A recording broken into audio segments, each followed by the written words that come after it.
करे साजन तुझे साल तोड़े पैर पिछूचियां अचे ना ईदा सुनी हाल हमल जो तू दोस्त फिरी दिल लाए लखे लोग बिया तुझे पादर मत न पाड़ना तुझे सर जो कसम कदे कि न तो विसरी सनम मुझे तुझे सर जो कसम कदे कि न तो विसरी सनम आदि रात चले आदत से जीरत तुझी प्यारी आदि रात चले आदत से जीरत तुझी प्यारी तुझे जुदारी में जली जान वही सारी मिठा तुझे जुदारी में जली जान वही सारी रोई रात हाँ दिलड़ी सड़ी सूर में थी कारी रंज कयारू हमें के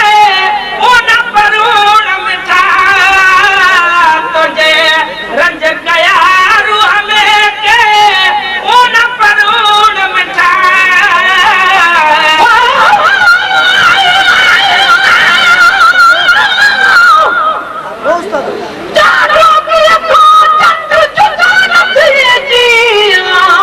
तू साम ज्योति आहे साथ सदन रंज कयारू हमें के उन परूण मिठा तुझे रंज कयारू हमें के उन परूण मिठा छटका बने है मूसा करे पर जन दी प्यारी कावड़ हाणे मूसा करे पर जन दी प्यारी रोला तुझे जुदारी में जली जान वैया सारी मिठा तुझे जुदारी में जली जान वैया सारी रोई रात हाथ लड़ी सड़ी सूर में थी कारी रोई रात हाथ लड़ी सड़े सूर में थी कारी इधर अंगना तैयार जो रूह करा हटना कदे इधर घड़ी जो हम रूह करा हटना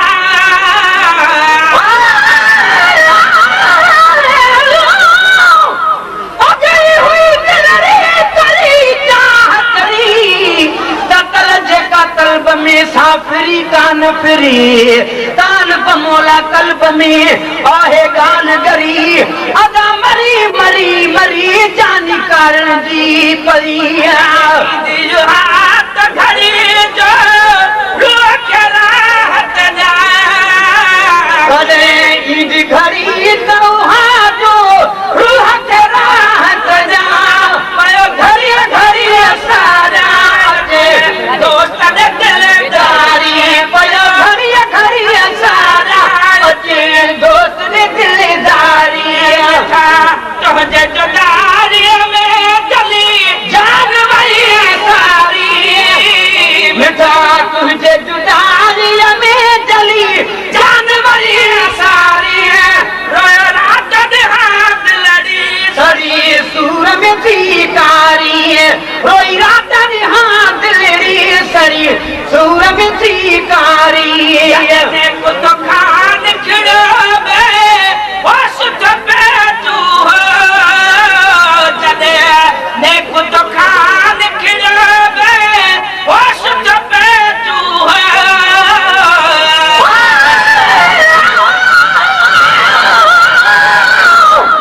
जान पुछलो दिया ते मुखान फिरो जान पुछलो दिया ते मुखान थियो बाजार कोई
मोहम्मद सिद्दीक साहब जो कोई जिनके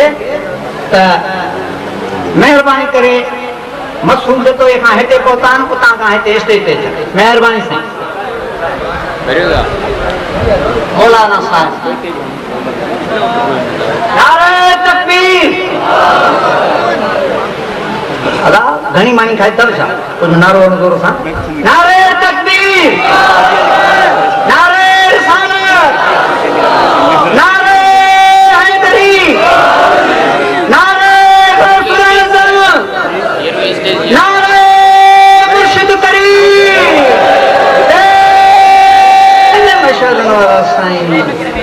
जान फकीर जा जेके भी माइट आहिनि से मेहरबानी करे गेट जे ॾखण में अचे हाज़िर थियनि